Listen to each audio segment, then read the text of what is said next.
मैं पिछला वीडियो बनाया था मूंगा पर, मूंगा रत्न जो होता है उसके ऊपर बनाया था। ढेर सारे लोग पूछ देते हैं कि उसका अंग्रेजी में नाम क्या है। तो मैं बता दूं कि किसी भी हर एक हिंदी या संस्कृत के शब्द का अंग्रेजी नहीं मिल सकता है। अभी मैं एक उदाहरण में बता दूं जैसे अग्नि को तो फायर कह देते हैं, आग को फायर कह देते हैं। अभी देखिए अग्नि के कितने नाम हैं, अग्नि के कितने नाम हैं। अनल हुतासन वह्नि वृक पावक दहन कृषाण ज्वलन विभावस अग्निनभ सीख धनंजय जान। अब बताइए इतने 14 नाम के 14 अंग्रेजी कहाँ से लाएंगे। सूर्य का ही अगर मान लीजिए सूर्य का ले लेते हैं, दिवाकर, भास्कर, दिनकर, रवि, भान, पतंग, मरीच, आदित्य। अब इन कहाँ से नाम लाएंगे आप।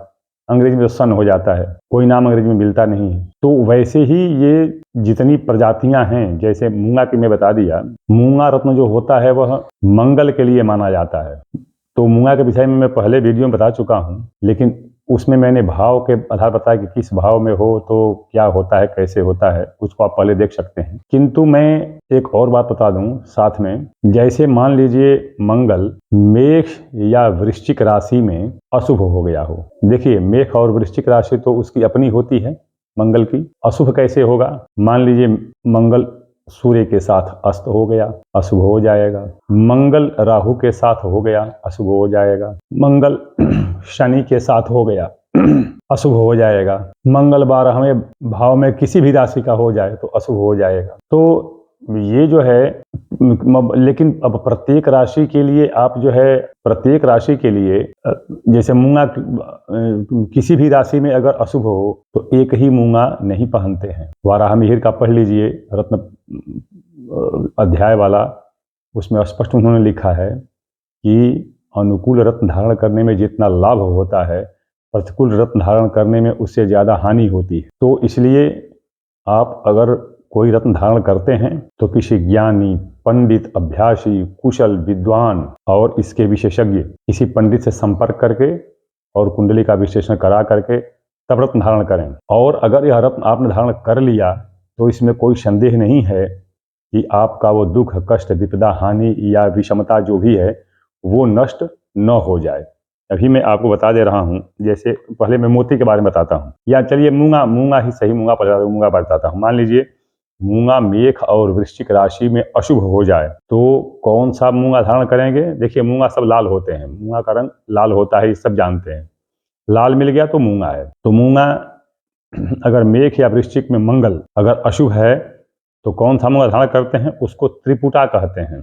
त्रिपुटा नाम का जो मूंगा होता है वह धारण करना चाहिए। वृषभ और तुला राशि में यदि अशुभ हो गया मंगल किसी भी भाव में, अगर वृक्ष या कुंडली में किसी भी भाव में, पहले, दूसरे, चौथे, पांचवें, आठवें, कहीं भी यदि अगर मंगल वृषभ या तुला राशि में वहां पर है और उसमें अशुभ है तो उसके दोष निवारण के लिए हम जो मूंगा पहनते हैं उसका नाम क्या है, काहल। मिथुन और कन्या राशि में यदि मंगल अशुभ है, बुरा फल दे रहा है, तो जो मूंगा पहनते हैं उसका नाम हे मस्क है, हे मस्क। कर्क राशि में यदि मंगल अशुभ है, नीच का तो होता ही है, अगर अशुभ है तो उसको वासवी नहीं पाशवी। देखिएगा मैं बता दूं आपको कि जो आपका महर्षि दध्याचार्य ने जो लिखा है इसके बारे में, तो उसमें पाठ में अंतर आ जाता है। कहीं कहीं इसको वासवी, अब पता नहीं मुद्रण की त्रुटि है या कैसे है, वासवी आ गया, वासवी नहीं हो सकता है। इसका विशेष मैं बता दूंगा बाद में कभी।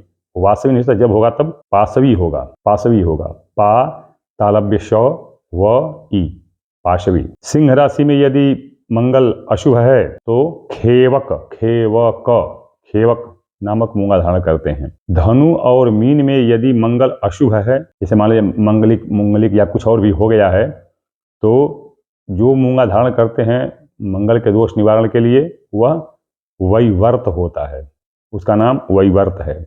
मकर और कुंभ में यदि मंगल अशुभ है तो उसके निवारण के लिए जो मूंगा धारण करते हैं वह तापन है, तापन। अभी आप देख लीजिए कि ये तो इतने मूंगा हो गए, 7 तरह के मूंगा मैंने बता दिया। वैसे 8 तरह के मूंगा मैं जानता हूँ, जैसा कि मैं पहले वीडियो में बता चुका हूँ। मूंगा 23 प्रकार के होते हैं, लेकिन अब वर्तमान समय में उपलब्ध शायद नहीं है। ये 8 तरह के मूंगा चूँकि मैंने देखा है और रखा भी हूँ मेरे पास, क्योंकि इसको मैंने पहले भी वीडियो बता चुका हूँ कि मैं फौजी रहा हूँ और जंगल झाड़ रेगिस्तान पहाड़ खूब खोह कंदरा में घूमना पड़ा है। तो जगह जगह जो चीज़ जहाँ जहाँ से मिली जैसे जैसे मिली उसको मैंने उसका संग्रह किया मैंने तो, और उसका परीक्षण भी किया मैंने।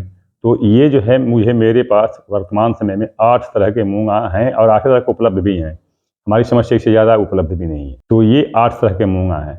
अब अंग्रेजी में आप ढूंढेंगे तो कोरल कहते हैं। मूंगा का एक ही नाम है कोरल, लेकिन यह मूंगा प्रत्येक में धारण नहीं कर सकते हैं। संयोग से मान लीजिए कोई मूंगा धारण किया और संयोग से उसका वही मूंगा हो गया जो उसको चाहिए, तो उसको तो फल मिलता है। तो मेरी समझ से ये 15-20 हज़ार आदमी धारण किए हुए हों तो उसमें किसी एक का संभव हो जाता है, वरना नहीं होता है। 15-20 हज़ार में, प्रतिशत में नहीं, 100 में नहीं। तो इसलिए कुंडली का विश्लेषण पहले कर लीजिए और कुंडली का विश्लेषण करने के बाद कोई रत्न धारण कीजिए, तभी वो प्रभावी होगा। दूसरी बात कि बहुत लोग मुझे पूछ देते हैं इसका नाम अंग्रेजी में, तो मैं बता ही दिया कि अंग्रेजी में तो कोरल कहते हैं। अभी एक एक का नाम क्या है, इसको कहीं अंग्रेजी बनी नहीं है। मेरी समझ से तो नहीं बनी है, अब कोई और अगर कहीं बना है तो बना है। तो इसलिए ये हम जो है मंगल, मैं पहले बता चुका हूँ कि मूंगा जो है मंगल, वह भूमि भवन वाहन पुत्र और विवाह का मतलब प्रतिनिधि है। ये इससे संबंधित जितने भी हैं मंगल के ही कारण होते हैं। मंगल पुत्र दाता भी है, मंगल स्थायी संपदा दाता भी है, मंगल वैवाहिक जीवन को सुखी दुखी करने वाला है और मंगल शरीर का रोग भी देने वाला है। विशेषतः अस्थि भंग और मस्तिष्क विकृति, सर दर्द वगैरह, आधा कपारी वगैरह, कपारी जो होता है ये मंगल से मिलता है। तो ये मंगल जो है जिस जिस राशि में हो उस राशि के लिए अलग अलग मूंगा पहनना चाहिए। इसका परीक्षण बताया मैं कि कोई कुशल अभ्यासी विद्वान, इसका जो विशेषज्ञ होगा पंडित, वही बता सकता है। रासायनिक परीक्षण होता है, किंतु रासायनिक परीक्षण अगर आपने उसका कर दिया तो वह मूंगा बेकार हो जाता है। रासायनिक परीक्षण होते ही उसका कुछ विलयन अलग बन जाता है, वह कोई और कंपाउंड बन जाता है। जैसे बेरियम फास्फाइड में यदि आपने मूंगा को डाल दिया और संयोग से यदि वह वैवर्त हुआ तो वह उसमें घुल जाएगा, उसी में घुल करके वो उसी में मिल जाएगा, वो तो फिर मूंगा गया काम से। तो रासायनिक परीक्षण तो अब करना मेरी समझ से तो कोई उचित है नहीं, किंतु हाथ पर लेकर के एक विशेषज्ञ जो होगा वह बता सकता है। तो ये रहा मूंगा का। अभी मैं अगले वीडियो में आपको बता रहा हूँ मोती का, कि मोती के बारे में क्या क्या है विशेषताएं उसकी, उसको मैं बता रहा हूँ। प्रतीक्षा कीजिए।